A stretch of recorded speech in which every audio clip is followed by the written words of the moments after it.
এবং এতটাই নিবিড় যে রাস্তাঘাটে উস্তি যদি কোনো দিন আক্রান্ত হয় বা উস্তি করতে গিয়ে কোনো নেতৃত্বর কিছু হয়, শুধুমাত্র আদালতের দোরগোড়ায় আমি থাকি না, একমাত্র সংগঠন যেটার জন্য আমি রাস্তায় নিজে যাই এবং যেখানে জায়গায় যাওয়ার চেষ্টা করি সেটা হলো আপনাদের জন্য।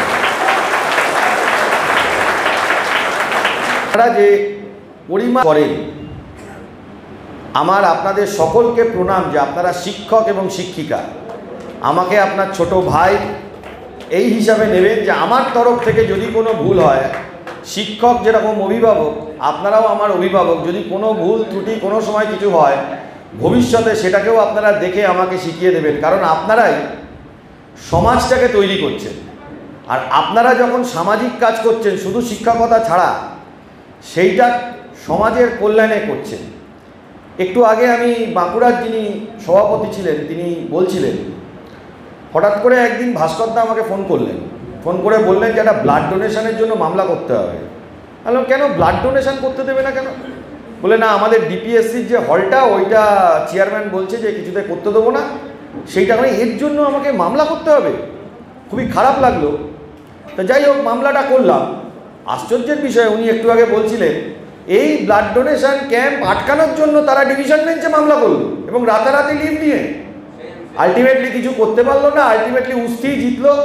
এখনো অবধি যতগুলো মামলা হয়েছে উস্তি জিতেছে, রাস্তাঘাটে উস্তি জিতেছে, আন্দোলন করে উস্তি জিতেছে এবং সমগ্র সব জায়গাতে আমি বিশ্বাস করি এখন এটা যে প্ল্যাটফর্মে এসে দাঁড়িয়েছে, আগামী দিনে পশ্চিমবাংলাকে এই উস্তির পথ দেখাবে।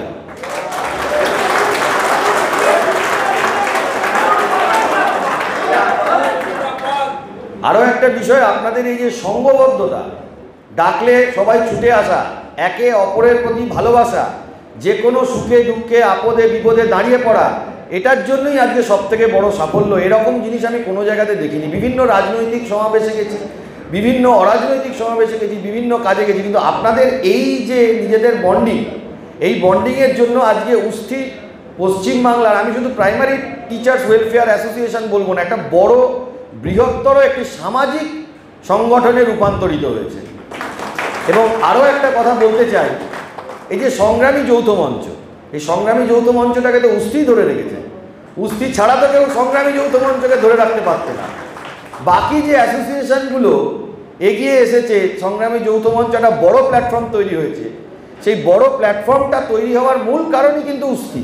কারণ আপনাদের মধ্যে আমি যে পরিমাণ ট্যালেন্ট দেখেছি বা যে পরিমাণ গুণ দেখেছি, কেউ গান করতে পারে, আমি নিজে মাঝে মাঝে অবাক হয়ে যাই, কেউ কবিতা লিখতে পারে, কেউ ভালো বক্তৃতা দিতে পারে, মানে এক একজন মাস্টারমশাই, এক একজন মানে গুণ, প্রত্যেককে এক এক রকম, মানে কারুকেই আমি কম চোখে দেখতে পারবো না। Each and every one is equal এবং প্রত্যেকের ফিল্ডে এক্সেপশনালি ট্যালেন্টেড, যেটা আমার খুবই ভালো লাগে। এবং নিজেদের স্বার্থ ছেড়ে সমাজের জন্য আপনারা কাজ করছেন, এটা আমার আরও বেশি ভালো লাগে। এই সমাজে আপনাদের আরও একটা দায়িত্ব নিতে হবে। আপনাদেরও কিছু দাবি দেওয়া আছে এবং সমাজেরও কিছু দাবি দেওয়া আছে। আপনারা সংঘবদ্ধভাবে নন পলিটিক্যাল বেসিসে এমন জায়গায় এই আন্দোলন এবং এই কর্মকাণ্ডকে নিয়ে যাবেন যাতে করে কিনা সরকার চিন্তা করে, আর যদি চিন্তা না করে তাহলে এই সরকারকে ফেলার মতন যে জিনিসটা দরকার, আমি বিশ্বাস করি কোনো রাজনৈতিক দল যদি না পারে, উস্তি পারবে এবং উস্তির মধ্যে সেই পার্টস আছে। ধন্যবাদ। ও আরেকটা কথা আমাকে সন্দীপদা বলছিল আপনাদের নোশানালের মামলার বিষয়টা, এটা মাথায় রাখবেন যে এই মামলাটা একটা ফিনান্সিয়াল মামলা, তাই জন্য একটু সময় সাপেক্ষ ব্যাপার। মামলার যা মেরিট আছে, মেরিট অনুযায়ী এই মামলাটা ভালো মামলা। তবে হ্যাঁ, এখন একটা আপনাদেরকে কথা বলে রাখি, মামলা দীর্ঘায়িত হচ্ছে বা এফিডেভিট একবার হয়েছে, আবার একবার এফিডেভিট হবে। আপনারা প্রস্তুত থাকবেন এই মামলাটার জন্য সুপ্রিম কোর্ট অবধি লড়ার। তার কারণ রিসেন্টলি আমি একটা মামলা করেছি, খুবই দুঃখের বিষয়। পুলিশ রিক্রুটমেন্ট বোর্ড দুজন শিডিউল কাস্ট মেয়ে তারা চাকরি পেয়েছিল, তাদের চাকরিটা পুলিশ রিক্রুটমেন্ট বোর্ড রিজেক্ট করে দেয়। তার ভিত্তিতে তারা স্টেট অ্যাডমিনিস্ট্রেটিভ ট্রাইব্যুনালে মামলা করে, হেরে যায়, হাইকোর্টে করে, হাইকোর্টে জেতে। এই হাইকোর্টে তাদের চাকরি আটকানোর জন্য দুজন গরিব মেয়ে, যাদের কিনা সুপ্রিম কোর্টে যাওয়ার মতন ক্ষমতা নেই, তাদের বিরুদ্ধে সুপ্রিম কোর্টে মামলা করে দুটো চাকরি আটকানোর জন্য। এমন কিছু বড় ব্যাপার না, আলটিমেটলি মামলাটা সরকার হেরে যায়। কিন্তু আমি বলছি আপনাদের প্রিপারেশনটা এই জন্য রাখতে হবে, কারণ যে কোনো অবস্থাতেই যদি উস্তি যেতে single bench, division bench, supreme court, এটা কিন্তু হবে।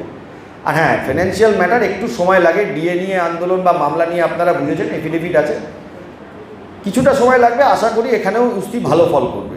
আপনাদেরকে এইটুকু জানালাম। ধন্যবাদ, ভালো থাকবেন।